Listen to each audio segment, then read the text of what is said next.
Do you conclude that you are having difficulties with those men about whom you wrote to me? Your greatest difficulty is with yourself, for you are your own stumbling block. You do not know what you want. You are better at approving the right course than at following it. You see where the true happiness lies, but you have not the courage to attain it. Let me tell you what it is that hinders you, inasmuch as you do not of yourself discern it. You think that this condition, which you are to abandon, is one of importance, and after resolving upon the ideal state of calm into which you hope to pass, you are held back by the luster of your present life, from which it is your intention to depart, just as if you were about to fall into a state of filth and darkness. This is a mistake, Lucilius. To go from your present life into the other is a promotion. There is the same difference between these two lives as there is between mere brightness and real light. The latter has a definite source within itself. The other burrows its radiance. The one is called forth by an illumination coming from the outside, and anyone who stands between the source and the object immediately turns the latter into a dense shadow. But the other has a glow that comes from within. It is your own studies that will make you shine and will render you eminent. Allow me to mention the case of Epicurus. He was writing to Idomeneus and trying to recall him from a showy existence to sure and steadfast renown.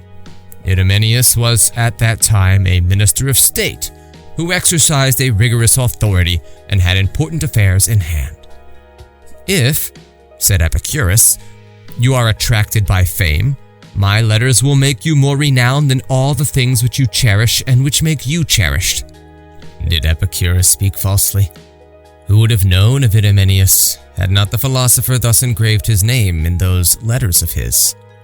All the grandees and satraps, even the king himself, who was petitioned for the title which Idomeneus sought, are sunk in deep oblivion. Cicero's letters keep the name of Atticus from perishing. It would have profited Atticus nothing to have an Agrippa for a son-in-law, a Tiberius for the husband of his granddaughter, and a Drusus Caesar for a great-grandson. Amid these mighty names, his name would never been spoken had not Cicero bound him to himself. The deep flood of time will roll over us.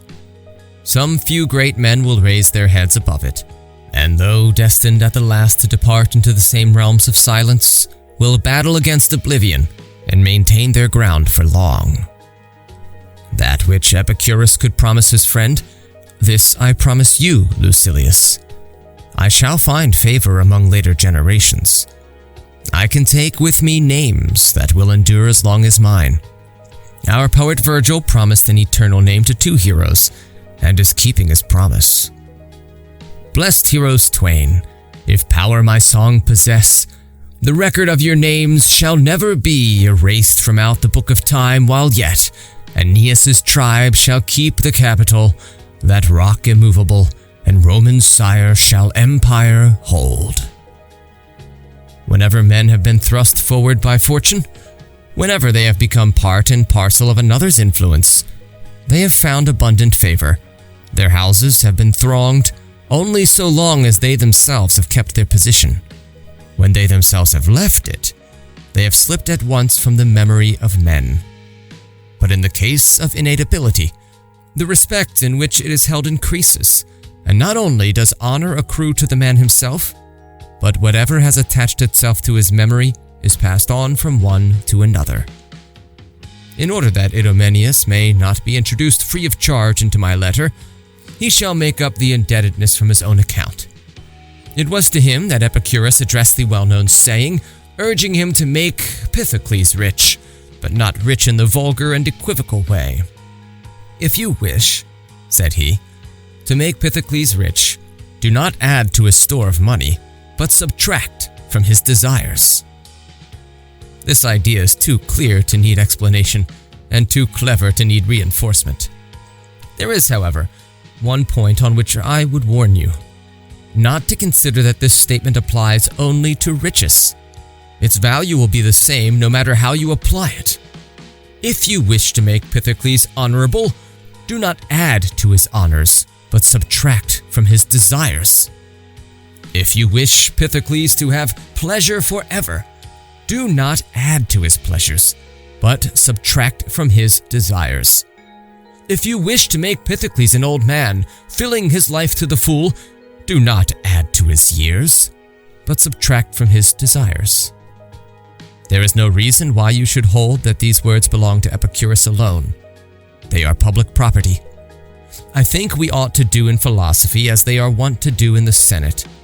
When someone has made a motion, of which I approve to a certain extent, I ask him to make his motion in 2 parts, and I vote for the part which I approve.